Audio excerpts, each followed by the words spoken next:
Buenas, gracias por seguir nuestras informaciones en Business News Costa Rica. Hoy tengo el honor de entrevistar al economista Luis Vargas Montoya. Él forma parte del Colegio de Ciencias Económicas acá en Costa Rica. Y bueno, lo que vamos precisamente a conversar es un análisis de cómo cerró el primer semestre acá en Costa Rica en términos de la economía, las exportaciones, el tipo de cambio, la inflación, entre otros temas importantes. Y bueno, cómo visualiza o cómo analiza el segundo semestre de este año. Entonces, en breve, venimos con el economista Luis Vargas Montoya. Gracias, don Luis, por permitirme realizar esta entrevista con usted. Me gustaría, don Luis, arrancar con la siguiente pregunta. ¿Cómo cerró la economía costarricense específicamente y cómo ve que cerró o cómo califica el cierre de la inflación en Costa Rica? Claro, cuando hablamos del panorama de la economía costarricense, debemos centrarnos en los macroprecios de la economía. Uno de esos macroprecios, pues sin duda alguna, tiene que ver con la inflación, como usted lo menciona. También hablamos de tasas de interés, tipo de cambio y el mercado laboral. Entonces, en un resumen rápido y empezando por estos otros macroprecios que no son la inflación, podríamos ver que en materia de, de tipo de cambio, ¿verdad? Hemos tenido un tipo de cambio eh, pues muy pegado en un piso, ¿verdad? Un piso que es lo que se ha venido discutiendo en el orden de los 520, 530 colones por dólar y pues no se esperan grandes cambios. Se podría ver una leve tendencia al alza en lo que resta del año, pero no cambios muy significativos. En cuanto al tema de lo que serían tasas de interés, lo que hemos visto en lo que va del año también, pues es una economía donde ha costado más que las tasas bajen en comparación con el alza que se tuvo. Y eso en gran medida se sabe que se debe a que, bueno, las tasas de interés no dejan de ser un precio más y hay rigideces en los precios hacia la baja. ¿Verdad? Particularmente en ciertos tipos de créditos, vemos que las tasas de interés no han tenido el ritmo de decrecimiento que ha venido sufriendo la tasa de política monetaria gradualmente. Pasando a lo que es el mercado laboral, pues sí vemos un mercado laboral que en materia de desempleo tiene mejoras, pero seguimos con grandes dificultades para generar nuevos empleos. Esta mejora en la tasa de desempleo no necesariamente es porque la ocupación de la población esté creciendo, es más, la ocupación está estancada y la fuerza laboral lamentablemente como un todo también. Y pasando a la inflación, que es lo que usted le quería prestar mayor atención, Cristian, lo que vemos es una inflación moderada. Al final de cuentas, ha tenido un crecimiento muy lento comparado incluso con pues la recuperación que se ha tenido o que se esperaba, ¿verdad?, de parte del Banco Central, al punto que la proyección de llegar a la meta se ha extendido. Ahora el Banco Central nos dice que a la meta llegaremos en el tercer trimestre del 2025, ¿verdad? Cuando al inicio se decía en el primero, en el segundo, ya vamos por el tercero. Y pues en mucho es porque, pues sí, la economía, aunque sigue con un buen ritmo de crecimiento, que esa es otra cosa de la que deberíamos hablar en relación con la inflación, pues tampoco se ha sobrecalentado en la línea de que es el consumo de los hogares el que va por ahí creciendo un poquito más, pero en general la economía crece a buen ritmo, pero sin sobrecalentarse. Quiero abordar el tema del empleo que ya usted lo mencionó, don Luis. Leyendo un poco o viendo los indicadores que hizo la encuesta de expectativas de empleo de la firma Manpower, me llama mucho la atención que este año el crecimiento o la expectativa, perdón, de empleo para este cuarto trimestre es uno de los más bajos de los últimos 2 años. Me llamó poderosamente la atención porque, como sabemos, la economía empieza a calentarse un poquito en estos meses porque es cuando la gente tiene más disponibilidad de dinero y aumentar su consumo. Desde su óptica, ¿a qué se debe esa meseta de que los empleadores digan que sí, pero nos vamos a detener un momentito esperando qué. Esa es la pregunta. ¿Qué están percibiendo los empresarios?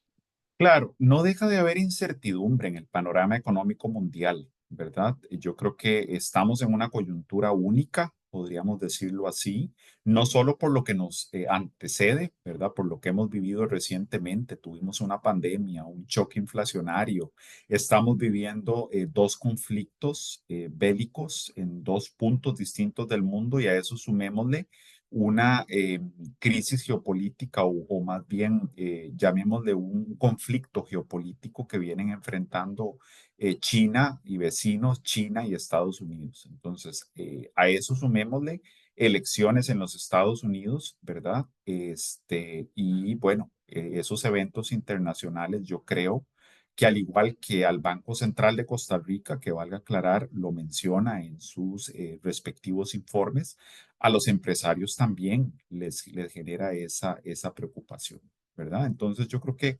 esa alta dependencia de la economía costarricense, del acontecer internacional, es para mí el principal factor de que haya una cautela a la hora de tomar decisiones, haya una cautela, yo diría que natural y racional en no precipitarse y decir, bueno, no vamos a mantener, sí.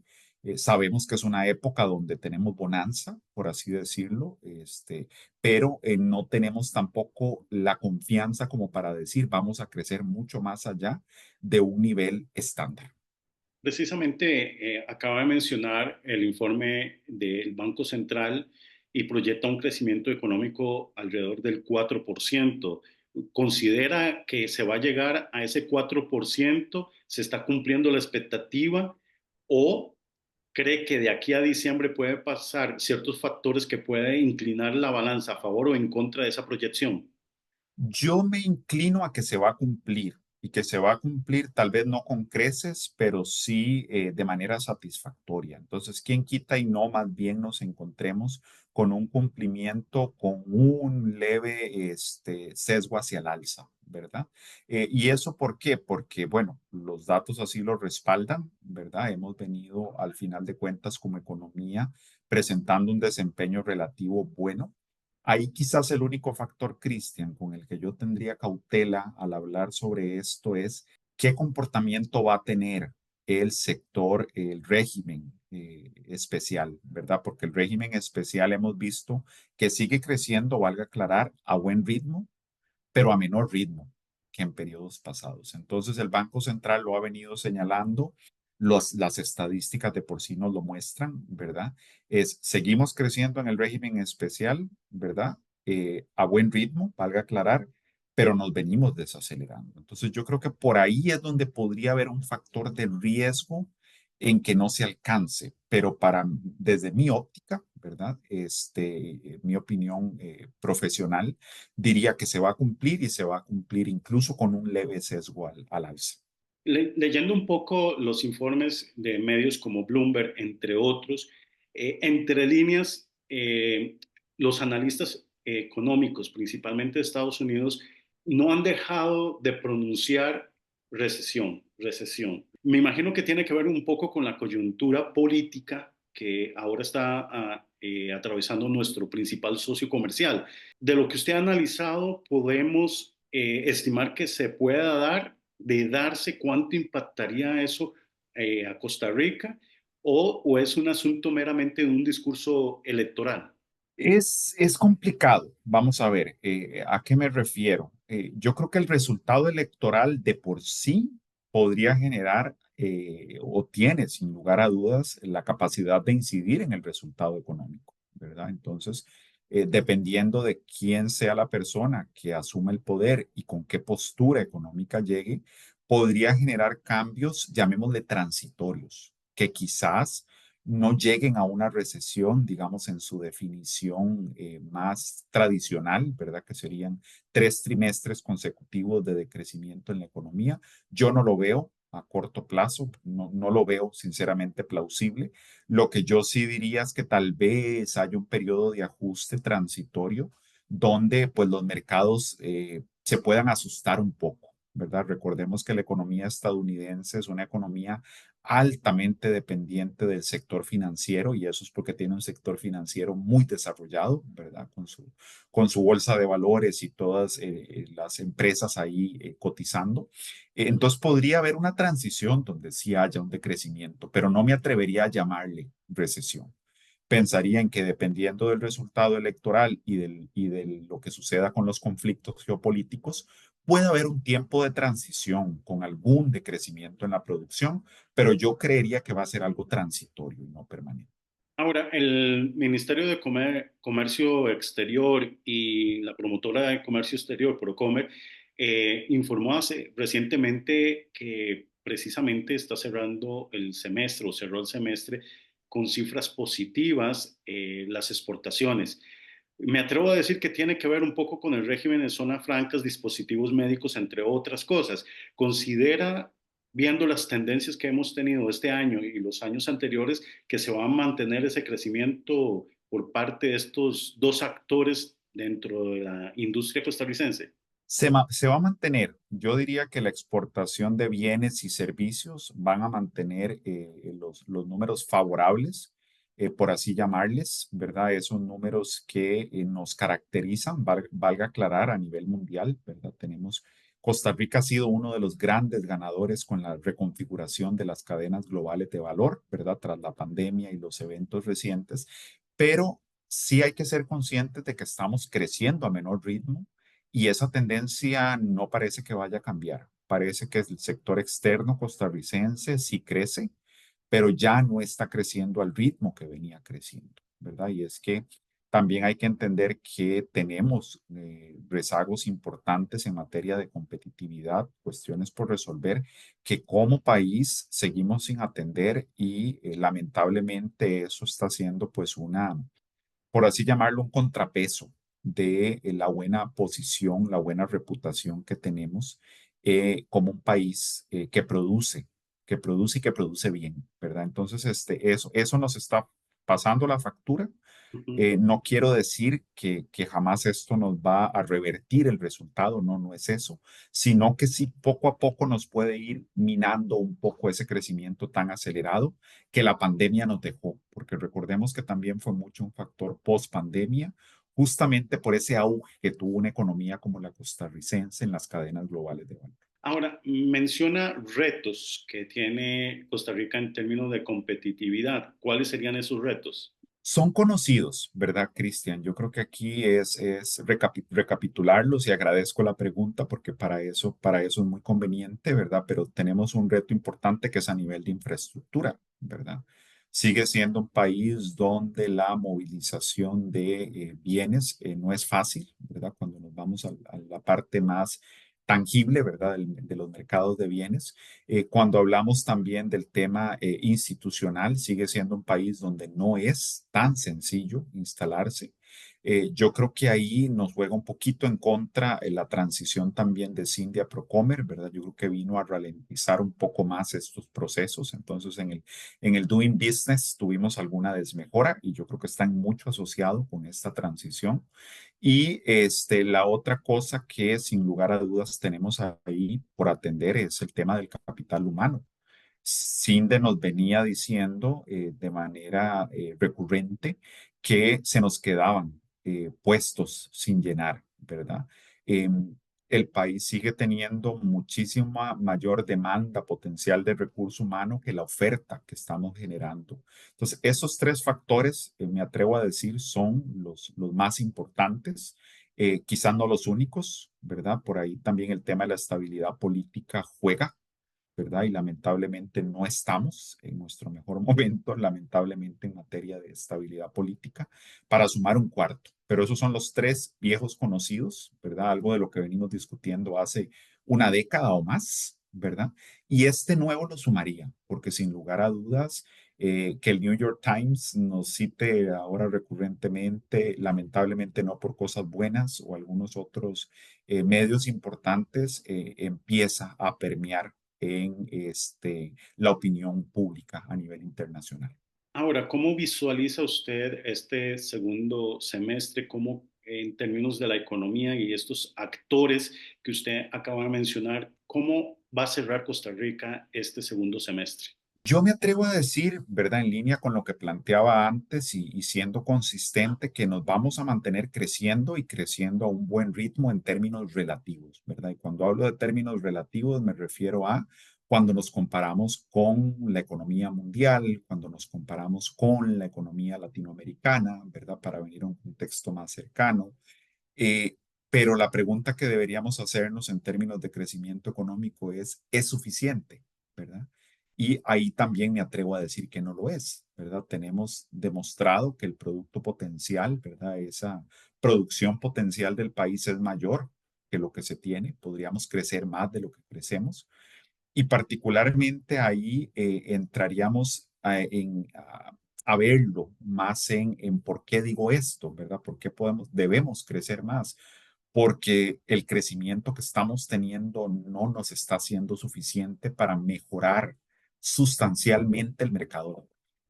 No tenemos una mejora sustancial en el mercado laboral y lamentablemente no veo a corto plazo una mejora permanente. Vería tal vez una mejora por temporada de comercio en mercado laboral, pero no veo una mejora. Entonces, buen crecimiento, sí, ritmos que hemos venido presentando, pero sin un verdadero reflejo en el mercado laboral, que quizás esa es para mí la mayor preocupación como economía actualmente y es cómo hacemos para que el crecimiento se traduzca en más y mejores empleos, ¿verdad? Porque también pues es generar empleos, pero empleos con ingresos suficientes para que las personas tengamos calidad de vida en el país. Bastante estabilidad en materia cambiaria, ¿verdad? Yo creo que eso es algo que podemos decir dentro de lo que cabe. Nos hemos pegado en esa banda y nos hemos movido poco, 520, 530 aproximadamente. Y en materia de inflación, pues yo creo que este es un tema que igual no está siendo una preocupación en el país, en la línea de que nos está costando incluso que la inflación llegue a la meta, ¿verdad? Cuando se supone que la meta es ese rango que nos dice deberíamos estar entre mínimo y máximo, pero con costo llegamos a los mínimos, nos estamos pegando a la banda inferior. Entonces, la inflación no parece ser una preocupación, pero ahí entramos en otro tema importante y es, bueno, inflación versus poder adquisitivo. Realmente está siendo la inflación reflejo, ¿verdad? O lo podemos hacer una correlación, por decirlo de otra forma, con el poder adquisitivo de los hogares. Yo me temo, ¿verdad? Y esto es algo debatible, posiblemente algunos colegas me lo debatirán. Me temo que para el grueso de la población, esa inflación que de por sí tenemos, esos niveles de precios, para no hablar de la inflación, de los niveles de precios, ¿verdad? Indistintamente de que no crecieran más, eh, no están siendo convenientes para el nivel de ingreso de la gran mayoría de los hogares. Entonces, de nuevo, ¿verdad? Aunque la inflación como un número no sea una preocupación, sus efectos sobre la población sí lo deberían ser, ¿verdad? Y deberíamos estar discutiéndolo más. Ahora, hace unos meses atrás, por decirlo así, conversaba con un colega suyo de la Universidad Nacional y precisamente lo que va muy en la línea de lo que usted está diciendo.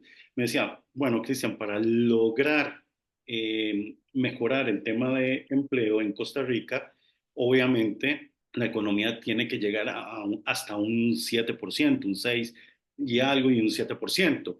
¿Cuánto tiene que crecer Costa Rica para lograr llegarle a esa población que todavía no se logra colocar? Debería hablar de un número, ¿verdad? Porque de nuevo, crecimiento económico no es sinónimo de empleo, ¿verdad? Entonces, perfectamente podemos tener un 7%, como usted menciona, por decir un número, pero si ese 7% tampoco se logra parear con aquellas actividades o sectores económicos más intensivas en recurso humano, que creo que más bien esa es la clave, es entender que las actividades económicas más intensivas en recurso humano siguen siendo las que están presentando más dificultades. Estamos hablando del agro, estamos hablando del comercio, estamos hablando de la construcción.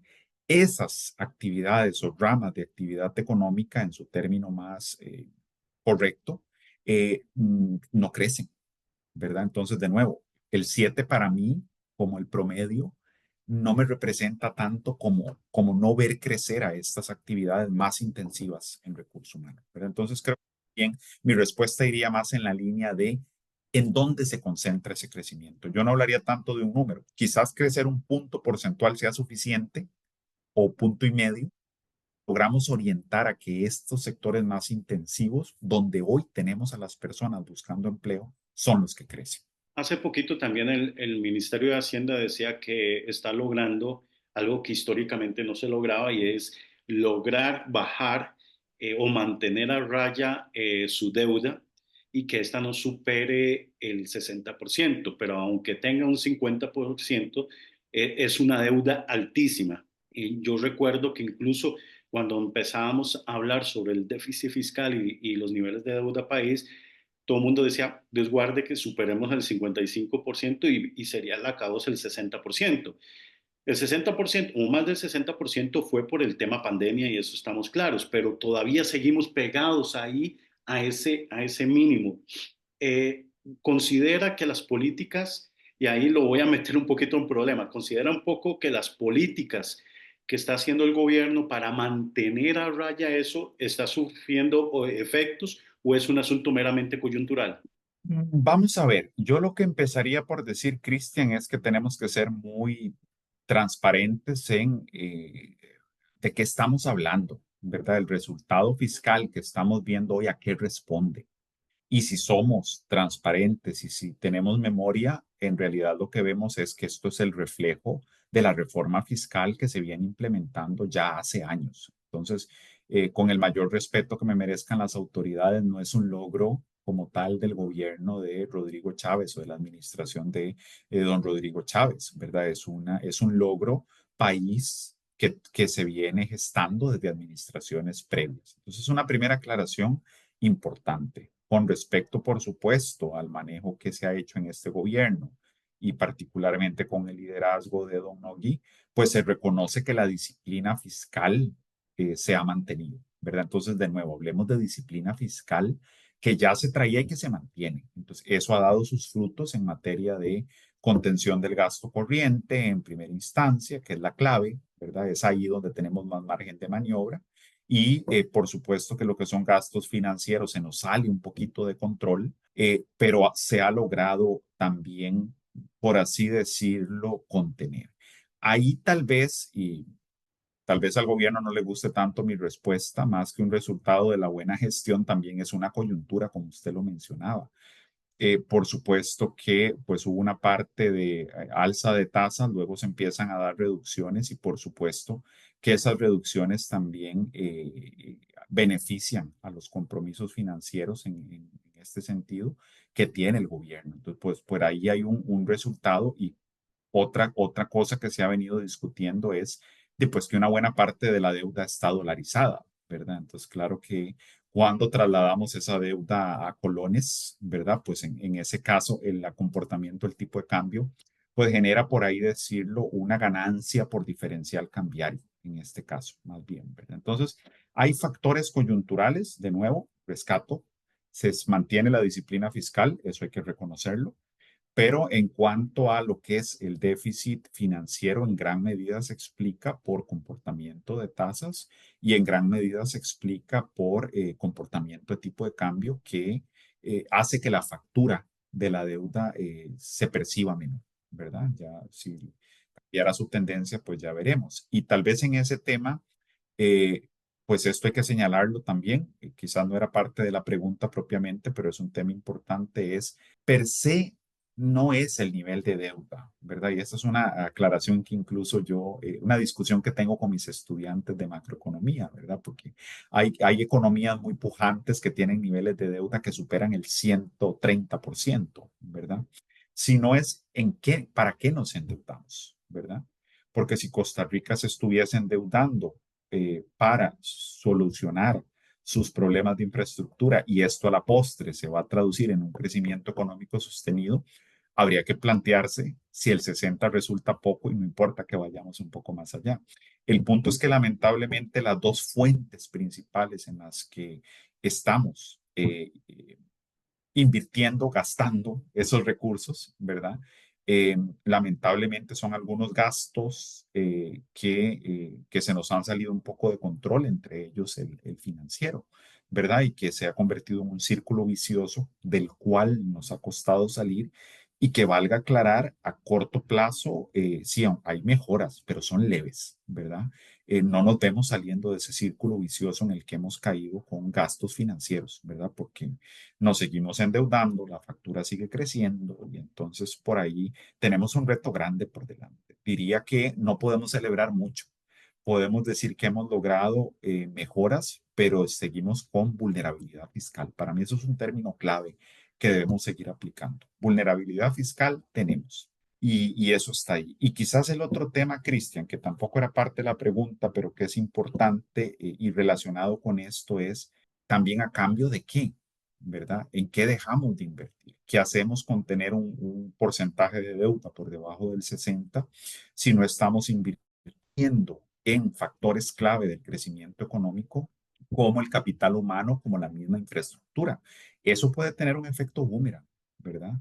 Entonces, lo que creemos que le estamos haciendo bien a la economía, a la postre es un daño 3 veces superior porque el boomerang va a volver con mucha más fuerza, ¿verdad? Después de ese recorrido. Entonces es algo que hay que cuestionarse, porque sí, me preocupa muchas veces escuchar que la única métrica es básicamente el número, ¿verdad? ¿Cuánto lo reducimos? Cuando en realidad la historia nos dice que más que el número nos debería importar en qué estamos gastando y cómo el gasto se traduce en crecimiento económico.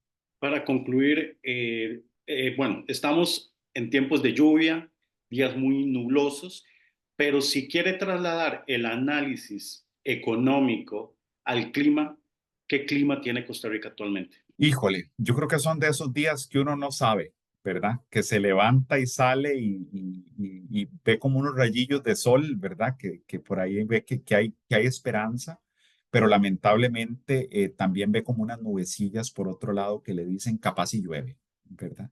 Entonces, yo creo que esa misma cautela la debemos tener en las decisiones que tomamos y particularmente las autoridades cuando hacen sus políticas, ¿verdad? Y particularmente yo creo que eso nos obliga también a pues ser más precavidos, ¿verdad? Y entonces te toca salir con paraguas, te toca mantener bien esas defensas, ¿verdad? Por cualquier cosa, quizás si no llueve, ¿verdad? Pero puede ser, y sobre todo el paraguas, ¿verdad? Entonces yo creo que ahí, Cristian, lo que uno no ve lamentablemente es esa preparación. Termina siendo algo muy si me agarró la lluvia es campo en cualquier esquina, ¿verdad? Pero no ves a la persona con el paraguas, con los zapatos de lluvia. Yo no veo un gobierno de la República con mayor franqueza haciendo una política económica más prospectiva, ¿verdad? Sino que veo un gobierno de la República mucho más orientado a ir en el día a día. Una política muy inercial que tampoco lo digo con toda transparencia, no es que diga que las administraciones anteriores lo hacían, ¿verdad? No, no, no. Pero bueno, también cada gobierno nos promete que lo va a venir a hacer y yo veo uno más que termina siendo una política muy del día a día. Perfecto, don Luis. Muchísimas gracias por sus comentarios y sus análisis.